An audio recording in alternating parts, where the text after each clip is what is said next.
বাচ্চাদের যে আপনার বিভিন্ন ইভেন্টগুলো আছে খুবই মনোমুগ্ধকর।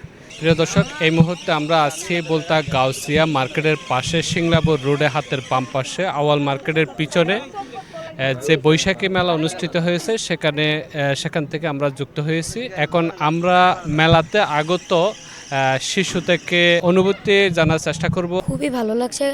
এটা আমাদের এই জায়গার সবচেয়ে বড় মেলা, আর এই জায়গার প্রত্যেকটা রাইড খুবই ভালো আর খুবই আনন্দদায়ক একটা মেলা।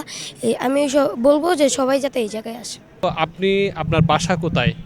আমার বাসা রাজশাহী নাটোরে। আমি এখানে জব করি, এখানে থাকি ভান্ডাবতে। আপনি এই যে আপনার বাসার পাশে বাচ্চা নিয়ে মেলাতে আসছেন, আপনার অনুভূতি কেমন? হ্যাঁ, আমার অনেক ভালো লাগতেছে।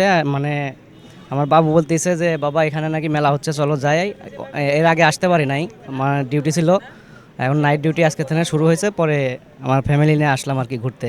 অনেক ভালো লাগতেছে। নাগরদোলায় ওইটা আপনার অনুভূতি কেমন?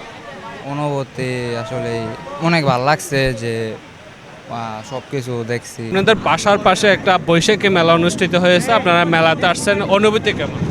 ইনশাল্লাহ অনেক ভালো লাগতেছে। আর এই মেলার ভিতরে আমরা খুবই আনন্দিত মেলা দেখা। এটা উঁচুতে উঠলে অনেক লাগে, ফিল হয় আর কি। একটা বাচ্চাদের যে আপনার বিভিন্ন ইভেন্টগুলো আছে খুবই মনোমুগ্ধকর। আমরা নাগরদোলাতে অনেক মজা পাইছি, এমনকি আঙ্গ গাউসে যে মেলা, আমরা চাই আমাদের এই মেলা বাণিজ্য মেলার মতো জমুক। বাচ্চাদের বিনোদনের জায়গা আছে, আর পরিবারের যে রান্নাবান্নার যে জিনিসগুলো আমরা সাশ্রয় কিনতে পারি, খুব ভালো হয় এগুলো।